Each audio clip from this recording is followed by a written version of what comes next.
You're listening to the New Horizon Radio, and it's great to be joined now on The Breakfast Show by Jonathan Hobbs from Greyhound Racing UK. Hello, how are you doing today? I'm very well, Chris. Yeah, yourself? Yeah, I'm very excited because we're really getting behind the Greyhound Derby that's taking place right now. We had the opening round last weekend. Round 2 is happening this weekend. And Towcester Racecourse is kind of like the centre for everything that's happening in Greyhound racing at the moment, with all eyes on the dogs that are competing for this incredible contest. And really what we want to do is get people excited about Greyhound racing and understand what's in store for you as a punter. So you are kind of like Mr. Greyhound. You talk about greyhounds, you're a pundit, you're a broadcaster, you're involved with Greyhound Racing UK, and you're basically like an evangelist of the whole world of dog racing. What is it that's so exciting about Greyhound racing? It's just a fantastic spectacle. It's it's very much part of the British sporting fabric. It's a family friendly and a safe night out. It's pretty cost effective as well. Get to Towcester Racecourse and you can come and see the greatest greyhounds in the UK and Ireland as well. It's the world's greatest greyhound race, £175,000 to the winner, and we're making it, certainly in 2025, very much a spectacle. The racing is everything. The greyhounds are centerpiece. They are beautiful creatures, wonderfully graceful, and they love to race. But we also want to make it an occasion. Saturday the 14th of June will be final. I'm going to call it final night, but it really should be final day because there's so many events going on throughout that particular day, Saturday the 14th of June. But every single weekend up until then, we are into the Greyhound Derby, 6 rounds of high octane competition, and may the best greyhound win, and maybe canine immortality awaits one of those greyhounds, which of course it will. Absolutely. So there's lots of different events taking place during the course of the competition. There's a ladies' day on the 24th of May. There's a student night. And then on the actual final, a whole family fun day. So the gates open at 10 o'clock. The racing's not till the evening and you can just go along. There's bouncy castles. There's face painting, junior racing. Kids get the chance to sprint like greyhounds, which sounds like great fun. That'll get their energy levels going. And loads of exciting events. So I think it's just really to understand that this is a great family day out, isn't it? It is, definitely. And bands are playing every night after racing. On final afternoon, there'll be music throughout the day. So there'll be plenty for people to do, food and drink on site as well, of course. So, yeah, we're building up to the final of the English Greyhound Derby, but as mentioned, there are plenty of other opportunities to come down if those dates suit you, with, as you mentioned, a ladies' day and also a student day where there are cut price ticket offers, around. Get in touch with either Towcester Racecourse's website or yourselves as well. You've been great support to us. Yeah, it's all on horizonradio.com. And I think what this is doing is just really putting greyhound racing on the map alongside the Grand National and those other big iconic sporting events. This is the greyhound racing equivalent, and just so exciting that it's right here on our doorstep at Towcester Racecourse. You're talking about sporting history. I mean, the first English Greyhound Derby was staged, would you believe, in 1927. The first greyhound race under rules at a track as such was in 1926. So we're next year going to be celebrating 100 years of the sport. And whether you're someone who knows and has heard of dogs like Mick the Miller or Rapid Ranger, Westmead Hawk, so many others like Skirlow Champ and Ballyregan Bob, I was thinking about there's 4 double Derby winners, which is quite incredible. In that 100 years, we've only had the 4, which is Mick the Miller, Rapid Ranger, Westmead Hawk and Patricia's Rocket.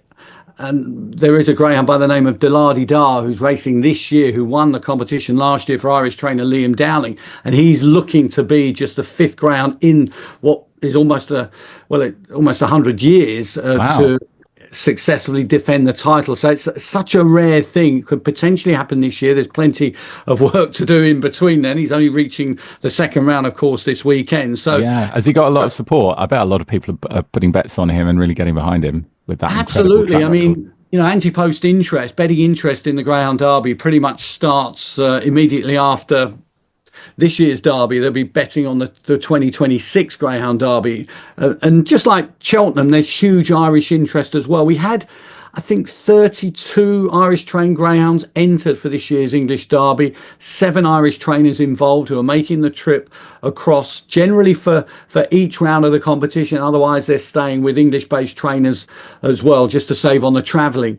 But there's huge Irish interest anyway. They're passionate about their greyhound racing, and that rivalry, very friendly rivalry, I have to say, between England and Ireland when it comes to what goes on the track. The Irish very much have the upper hand. I think they won 5 of the last 6 English derbies. So, albeit there's a gentleman by the name, he's the Irish champion trainer, is Graham Holland. It happens to be an Englishman. So Chris, we're kind of claiming that as one of our own, but very tenuously as well. But yeah, I mean, there's huge interest from across the Irish Sea for the Star Sports English Greyhound Derby. And we've got a man in Ben Keith, who's the boss of Star Sports, who's passionate about his greyhounds as well. So he first, with his company, sponsored the English Derby 2017, I think, when we were first at Towcester, and has been a supporter ever since. And Towcester very much now the home of the English Derby. It might have been staged at, White City in London and then Wimbledon in London for many, many years, but it really has found its home in Northamptonshire.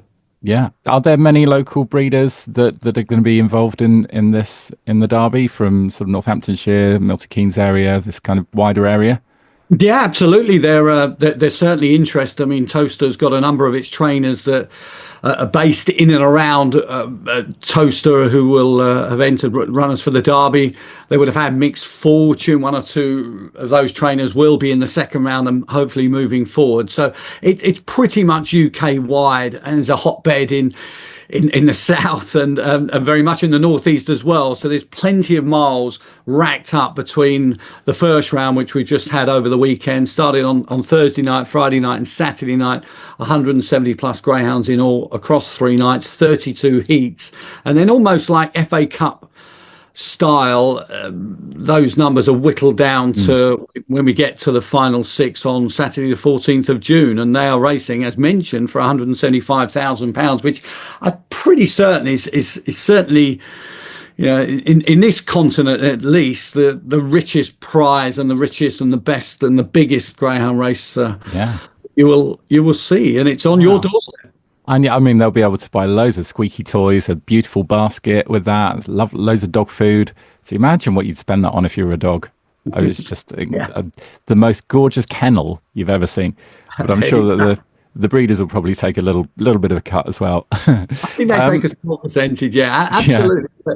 But, in terms of the prize money, it runs deep. So not just the winner takes home that one wonderful prize. But I tell you, a lot of the trainers, I know it's a lot of money, and of course you can't underestimate that. But the trainers, pretty much, it's an ambition to win the Greyhound Derby, and of course the owners who own the greyhound, the particular greyhound who wins, pretty much take the major share of the prize money anyway. But it's the trainer's dream. It's the ultimate achievement in the sport to win a derby, whether it be the English Derby or the Irish Derby. And absolutely, we always give a plug to what happens in Shelbourne Park, Dublin, generally around September time. And that also is an extraordinary experience. If you can get to Dublin around Irish Greyhound Derby time, then please do that. But certainly come and visit us at Towcester beforehand. Do you think people realise quite how fast dogs can run before they've actually seen them in action at a greyhound race? Because they're incredibly speedy, aren't they? Possibly not. Yeah. People always kind of, when we have a Usain Bolt, they'll perhaps kind of put him up against a greyhound and see who's the fastest, and clever people out there will match Usain in a greyhound. It has been done before. You can catch it on YouTube. So we're constantly putting them against other creatures. I mean, I do remember many years ago a greyhound racing a pigeon, would you believe, and a racing pigeon, and I'm pretty certain the greyhound won there as well. So there's not too many things that are faster than the greyhound. But they're the most friendliest of creatures, and what we try to achieve at Towcester and greyhound tracks throughout the UK and Ireland is to get people up, close and personal with the greyhounds, to realise just how docile they are, how friendly they are, how family friendly, of course, most importantly, they are. So there will be mingling with the crowd, not the racers. They are kept in the kennels, and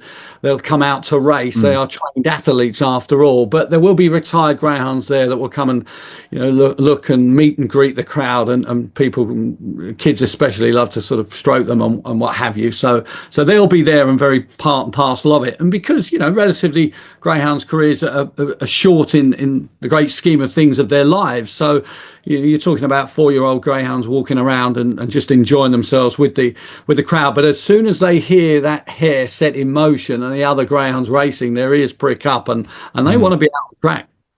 I bet they really enjoy it as well, because dogs love running around, and it's great fun. And obviously they're not going to catch anything that they can hurt at the end of it, unless they're racing an actual pigeon. But hopefully the pigeon was okay at the end of the experiment. The pigeon was in the sky, Chris. Don't worry.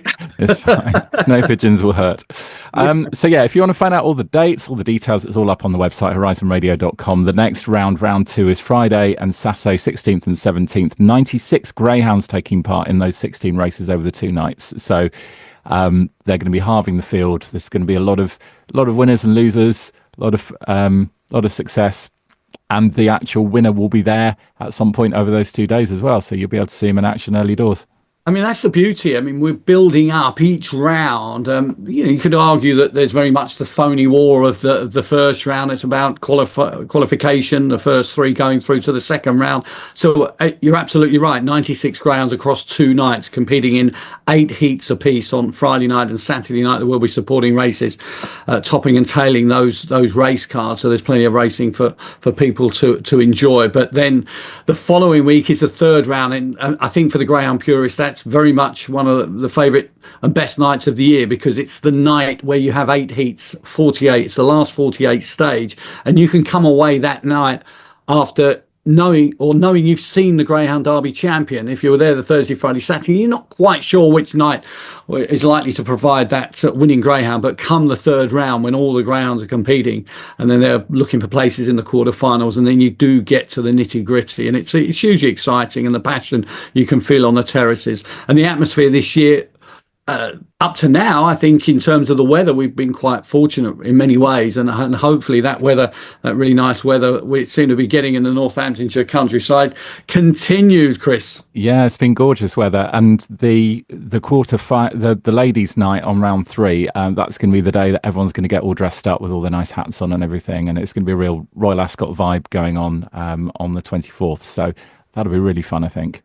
Absolutely. I think ladies' nights, again, ladies' nights or ladies' days, certainly at Royal Ascot led the way, but other horse race tracks have certainly done exactly the same. And we're going to include ladies' day or night as such as part of the Star Sports English Greyhound Derby festivities this year, and looking forward to that. When you remember that Towcester was a horse race course for many years, wasn't it? And I've seen pictures and the crowds on the terraces, and everyone was very smart. So look, we're trying to recreate that and just have some fun. Really, it's all relaxed, and just come and enjoy yourself. Yeah, and lovely food as well. There's a couple of really nice restaurants there at Towcester Racecourse, so you can make a whole day of it and feel like you're going somewhere nice and posh. So it should be great. Well, thank you so much for your time today, and we're looking forward to seeing what happens in the final. We will keep you posted, but the best way to find out is to be there. And as you say, you can find out all the details on our website, including a special